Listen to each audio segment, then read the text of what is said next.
Welcome again to Israeli Frenemies. My name is Mossi Raz, and with me today, Dr. Martin Sherman. Let's begin.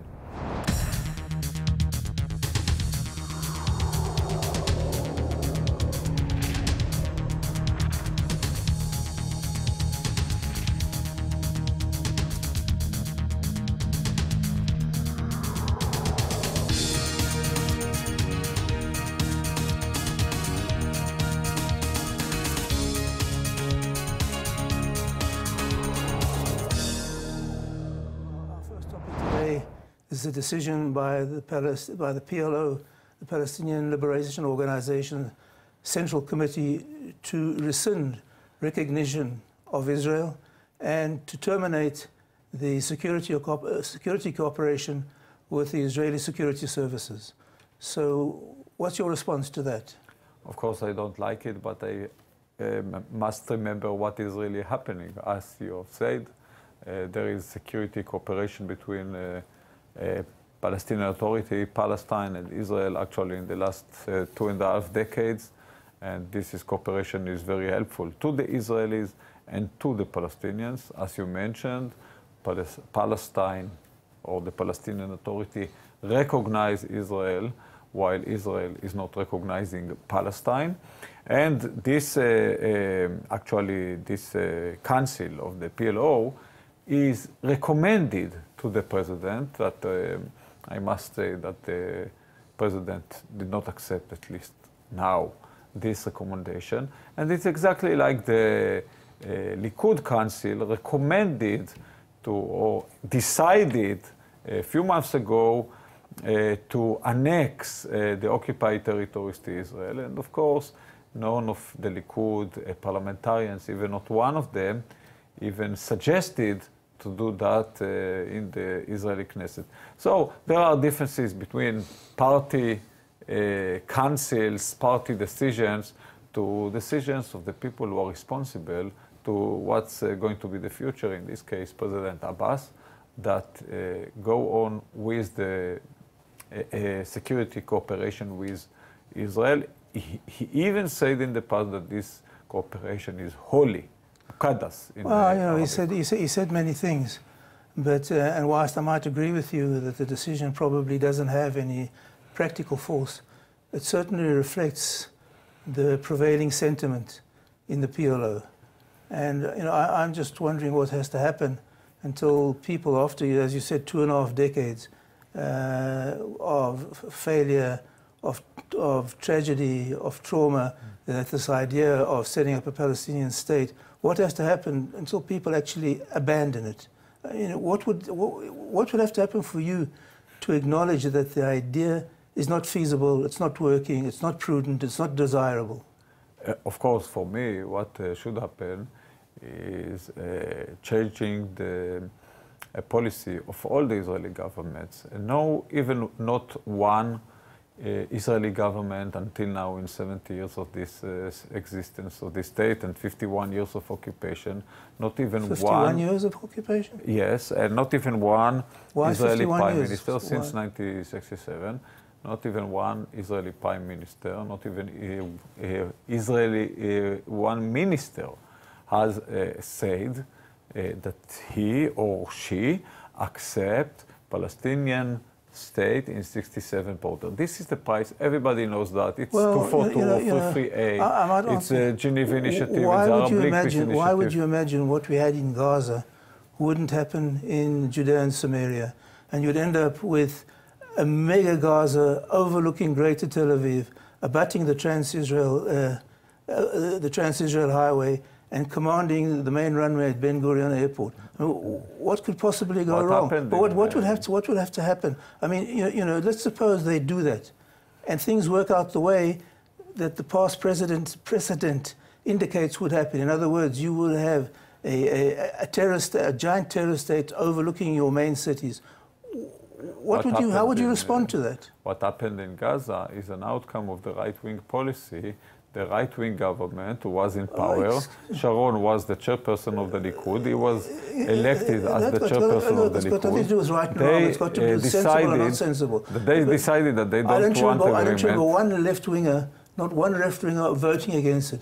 Because the truth of the matter is, left-wing doesn't want peace. It wants to uproot the settlements. The only way you can explain the left-wing policy today is not as an endeavor to reach peace, but to eradicate the Jewish I don't care about settlements. I wrote an article in Haaretz 2 months ago that I actually suggested two solutions to the question of the settlements. One, most of them, and you can see that in the Geneva Initiative and other models, will stay under Israeli sovereignty when we exchange lands between two nations. What land do you suggest changing? What land do you suggest changing? If you want to annex area with a large settlement, not small, like for instance, large. Ariel. Ariel is not large. Ariel is not large? No. 20,000 people?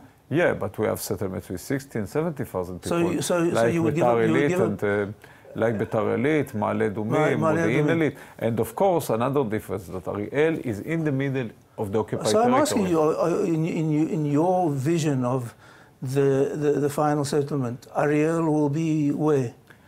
Ariel will be in Palestine, of course. But I suggested another new model that I suggested. Of course, if both sides agree, this is my suggestion to the two sides. Given the past experience, I wouldn't hold my breath.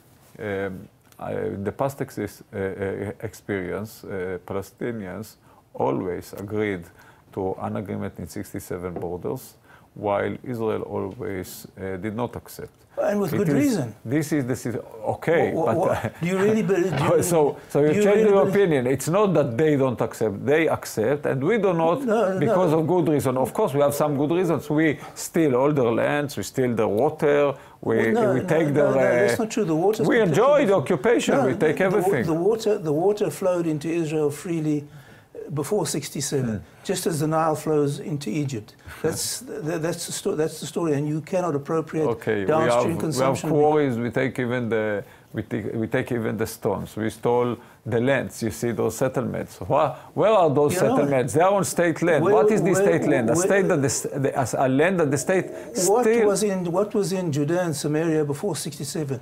It was medieval. It was, the Israeli administration has catapulted the population into the modern era, with connecting them with running water, connecting them with electricity, reducing illiteracy, reducing infant mortality. That was what they. Let's imagine tomorrow. Look at Gaza. Somebody come to. What part of Gaza makes you optimistic? What part of Gaza makes me optimistic? The fact that, in spite of all those years that they are in a large jail in Gaza, they cannot go nowhere. They have nowhere to go. In spite of the fact... Whose fault is that? Fault is something that is always fault of both sides. Really? Do you really think that if the Gazans do you really think that they are the evil and you're an angel? No. I tell you, you're not an angel, even not me, and I'm way better than you. It's not you cannot think that they are the evils. You are okay 100% while you kill them every day. The situation in Gaza is the result of Arab enmity, not the cause of Arab enmity. All the Gazans need to do to dramatically in Gaza is the result of the policy of the government. Oh, excuse me. The policy of the government was to fire rockets and dig tunnels and send balloons. That's the policy of the government. This is an outcome. Exactly the opposite. Exactly the opposite. But you see, this is the outcome. Why? Because they are surrounded in a large jail. Why do you think they're surrounded?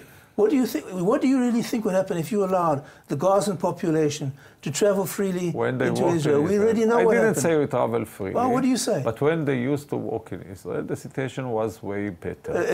And even if you listen to what... And then someone decided to make peace. Let's imagine. And then someone started to make peace. No, you know that it started way before. No, we closed Erez's border in 91. Why? In 91, 2 years before the Oslo Accord. Why? Because they started they started with the Intifada. They understood that they want to fight against the occupation, exactly like we have done against the British mandate. And I hear people say, but why do they send kids as if we did not send kids? But Mossi, you have to decide which side you're on. You have to decide which side you're on. I'm the side of the truth. And in this side of the truth, I see that both sides are making mistakes. Oh, really? And while both sides make mistakes, I want my side not to do mistakes. The people in Gaza got everything they wanted for nothing. If they wanted to turn Gaza into Singapore, they could have. Everybody knows that if the How can they, if they cannot go to the sea? Because if they cannot fish, they can't go to the sea. Fishermen cannot go to the sea because they try to attack you from the sea. When? Well,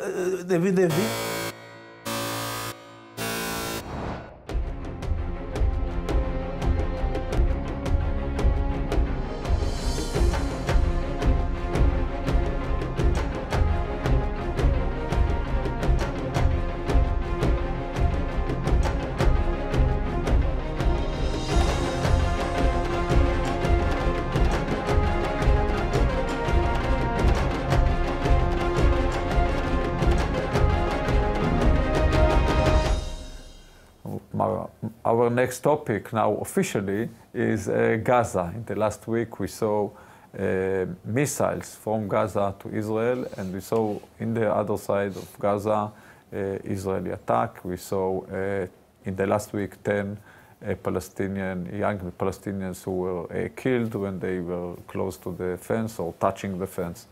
And Dr. Sherman, what do you think? Do you think this government has any solution? I don't think this government has a solution. And I don't think this government has a solution. But I think there will be no solution until they accept the fact that Gaza is the ultimate indictment of the two-state solution. How can you cause them accepting this fact? Sorry? What should you do? Should the Israeli government do in order to make them accepting this fact? I'm not a spokesman for the government. But what's happened now for the last quarter of a century, people have been trying to stabilize Gaza, trying to foist statehood on what's known as the Palestinian people. And never mind what it's called the Jewish state. Look what it's called the Palestinians. Look what it's called the Gaza. I mean, I can't understand anyone who, in good conscience, could continue with this, with this insane idea. At what stage do you say it doesn't work? It hasn't worked for a quarter of a century. It's had massive support from the international community. But what do you think should work? What is the change that you want to do?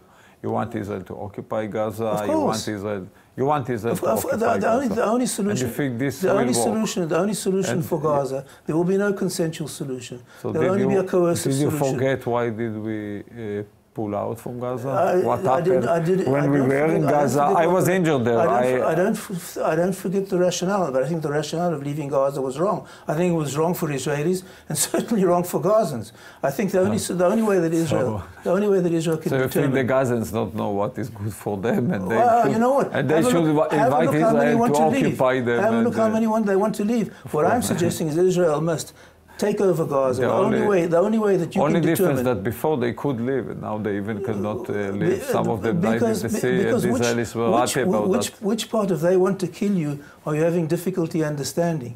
You know, look what's going. Can you imagine if they? I don't think that I have difficulty to understand that, but I think the way the government, I'm not saying you, the way of the right-wing government doing in the last years, helped them to kill me. 4 years ago, they sent the Israeli paratroops to die in the tunnels, and you actually suggesting the same, but not only in the tunnels in all Gaza. You're suggesting us to send our paratroops to die in Gaza. I'm not happy about that. You can't on one hand say, well, you know, Israel's the strongest army in the Middle East, and we can deal with any enemies, and then say we can't deal with all the enemies because there'll be too many casualties. No, the only way Israel can determine who rules Gaza is to rule it itself. We must dismantle. How many soldiers will be killed? You know what? That's an unfair question. I'll tell you, the people who have to make that calculation are the people who told Israel to pull out. That's why the people have to make the. But this, the person who pulled out is an infuriating question. But the person who pulled out, there were two prime ministers. One of them was assassinated, and the second one. But that's got nothing. Passed away. The people who pushed for Israeli territorial withdrawal bear the blame for any casualties that result from that withdrawal. So you think the time that I served in Gaza more than 25 years ago, and the party that you supported was part of the government, and I was injured there, and the Israeli soldiers were killed there. You think this was better than today? I'm sure it was better. I'm sure it was better today, but I don't think it was the best policy, because leaving the control of Gaza uncertain. You have to remove the question mark about who rules Gaza. Take over Gaza. Do you remember the soldiers? Dismantle that we dismantle the Hamas rule and start a large international project for relocating the non-belligerent population there, which is what they want. If you Google Gaza immigration flee, etc., you'll feel there's massive desire to leave Gaza. And what I'm saying is, let's help them fulfill that desire. By the way, this is, I told to say, open the borders. Open the Egyptian border. I am not Egyptian. I want to tell you something. And where would that go? I'm not Egyptian, I'm not Palestinian, I'm not Gazan. I'm an Israeli. I served in the Israeli army. I was injured in Gaza. I pay taxes in Israel. I voted to the Israeli parliament. I serve in the Israeli parliament. My daughter served in the Israeli army. My son served in the Israeli army. You pay taxes as part of the I want the Israeli government to solve the problem, not the Egyptian one and not the French one. So do I. I think the Israeli government should enter negotiation with the Egyptian government to open up the border and let the Gazans move out of the country, third party countries, where they can find a better, secure life out of the clutches. Did you support the peace agreement with Egypt when it was signed? No. No. And now you want to dictate to the Egyptians things. I want you was even against the peace treaty with Egypt. That I don't want to dictate to the Egyptians. Ended the time of thousands of Israeli soldiers who were killed in war with Egypt. And now you are not happy with the fact that you were mistaken. We had 40 years of peace, and you want to dictate them. It was only pure luck, nothing to do with the Israeli policy, that the Muslim Brotherhood are in control in Egypt, and if they come back again, Sinai is going to turn into a major security threat, widen the scope too much. Yeah, I remember 40 years ago, you and your colleagues said we should not have an agreement with Egypt because maybe the Muslim Brotherhood will take power, and they did. And even they say we are going to maintain the agreements with Israel. Gaza is descending into a jihadi no-man land, which soon I'm very sad about that. Yeah. I'm very sad about that. And soon Israel will have to decide how it's going to keep the access road to Eilat open. And the only way it may be able to do that is to take over large parts of Sinai and get into a conflict with Egypt, because if you can achieve an agreement with Egypt, sorry? If you can achieve an agreement with Egypt, everybody will be happy. So let's try. Let's try. I did not say not try. You've been trying. The Israeli government. You've been trying Oslo and territorial withdrawals for a quarter of a century. Let's try something else for a quarter of a century. No, Oslo is. I wanted to say Israel. Oslo is dead, but it's not really dead. Israel violated the Oslo Accords from the first day. But it's not important now because Israel had to withdraw from Gaza and Jericho in 4 months. Did not happen. Did not happen. Israel had to withdraw. Of course, they withdrew. Not in 4 months. Israel had to withdraw from the Palestinian cities in 10 months. Did not happen. Israel had to withdraw from all the West Bank. All the West Bank are part of. That might have something to do with the wave of terror that the Palestinians launched against Israeli cities. So I'll give you an example. In the day that they signed on what they call Oslo II in Taba, this same day, Israel had to release all the women Palestinian prisoners, and it did not happen. What happened in this day? Terror? No. The only way of Israel of occupying and telling the other side, I will not deliver. I'm amazed at the kind of risks that you're prepared to take with your country? I did not suggest a risk. I talked about the history and about the fact that we, unfortunately, did not deliver, and we violated the agreement. What I suggest. What do you suggest? That's different from what I'll tell you exactly, because my suggestion is very clear. Yeah. I suggest, first, recognizing Palestine, saying we want peace with you in 67 borders with replace of land. What replace land?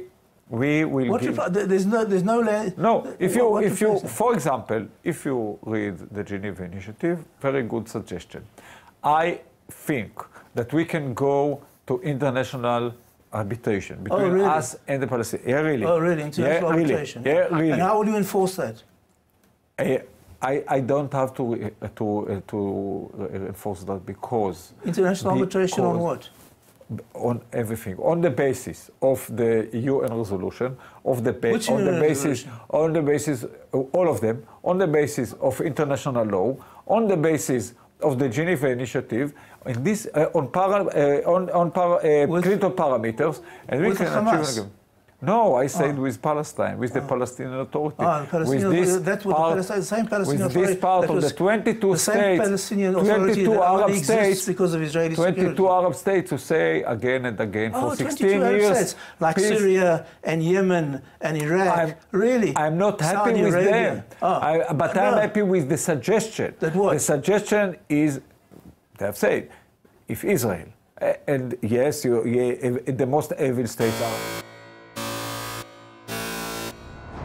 On the bright side, it does seem that Israel is having numerous successes in its diplomacy and sports across the world, particularly in the Arab world. Prime Minister Netanyahu had a very successful meeting in Oman, and the members of the Israeli judo team won gold medals in Abu Dhabi, and we actually heard the Israeli anthem being played there for the first time. So perhaps these are signs of slightly more optimistic future. I have one good word about what happened 2 days ago in the local elections. Israeli voters elected more and more women to be mayors. One of them, Enat Kalish-Rotem, mayor of Haifa, first time women as mayor of the third Israeli city by land and by population. And I hope next time they will double again their representation. Mossi, thank you for participating in the program, for the lively exchange, and we look forward to next week's episode of Frenemies. Thank you.